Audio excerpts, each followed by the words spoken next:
How to log in into your Lloyds Bank online banking account. First thing first, you want to head over to any of the web browser, or you can move into Safari if you are on your iOS device. Let's move into Safari for now. Once you are in here, in the search bar, search for Lloyds Bank. Wait for a while for it to load.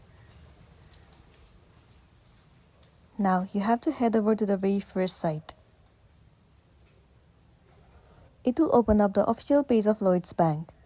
Once you are in here, tap on Login at the top right corner of the screen.